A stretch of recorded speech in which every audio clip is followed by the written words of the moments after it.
Chers internautes, bonjour. Aujourd'hui, pour la question du jour, nous allons à la rencontre des Gabonais pour leur demander que pensez-vous des candidats inconnus à cette élection présidentielle 2023.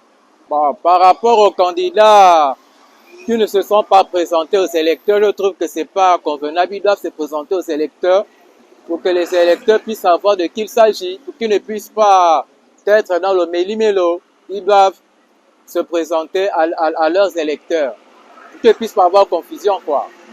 Parce que si ils sont là, juste comme ça, c'est comme s'ils sont là pour faire le nombre. Ils doivent se découvrir par rapport au meeting et par rapport à tous ces affiches qu'on voit. Ils doivent pouvoir parler d'une même voix. C'est peu que ceux-là font de porte à porte. Parce qu'il y a d'autres qui ne peuvent pas réunir, mais ils préfèrent venir, ils cognent, ou bien ils donnent des prospectus aux petits ou aux gens de leur bureau. Ils vont de maison en maison, donner, voilà, il faut faire ça, c'est moi. Ils font à peu près comme si c'était la députation ou le local. Il y a d'autres qui font ça. Ils sont dans l'ombre, mais ils font leur campagne à leur niveau. Ça dépend aussi des moyens financiers. Parce que voilà pourquoi on a dit il faut l'audit. Bon, mais le changement, c'est pas parce qu'ils ne font pas la communication. Vous avez vu que selon leurs idées à eux, les gens qui sont plus connus sont ceux qui sont dans le Gabon même. Mais ceux qui sont ailleurs ne sont pas connus.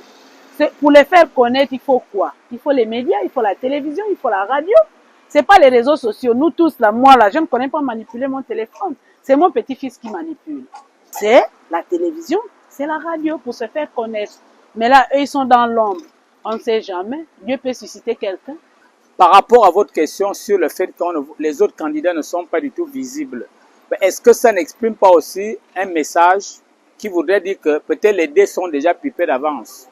Mais il ne peut rien faire. Comme a dit quelqu'un, que le vin étant tiré, il faut le boire. Donc on ne peut pas les en vouloir. Bon, je me dis que s'ils ne font pas campagne, c'est parce que ils savent déjà que c'est perdu d'avance. Donc quoi qu'il arrive, quoi qu'ils peuvent dire, ça ne servira à rien si après les votes, quand bien même quelqu'un a gagné, mais c'est une autre personne qu'on viendra mettre. S'ils ne veulent pas le faire, comment leur aider? On ne peut pas. Donc, s'ils décident de rester chez eux, alors qu'ils restent. Maintenant, ne se manifestent pas. Peut-être ils ont déjà une base politique, ils sont rassurés qu'ils pourront avoir.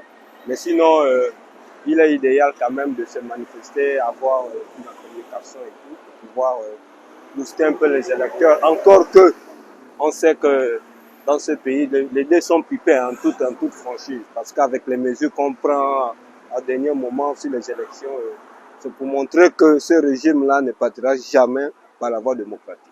Qu'ils se réunissent, qu'ils ne se réunissent pas, au vu de ce que nous voyons, nous sommes en train de phagocyter le système en place pour qu'il reste toujours au pouvoir. Parce que il n'y a pas de rudiment qui nous assure un lendemain meilleur, c'est-à-dire un lendemain où nous savons qu'on peut avoir un pays où il y aura de l'alternance.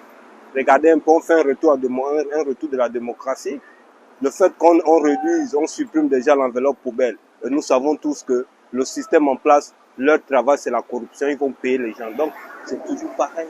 Vous l'aurez compris, chers internautes, les populations veulent que ces candidats aussi fassent la campagne à leur niveau afin de se faire connaître du grand public. Merci donc d'avoir été des nôtres et restez connectés sur Newsline.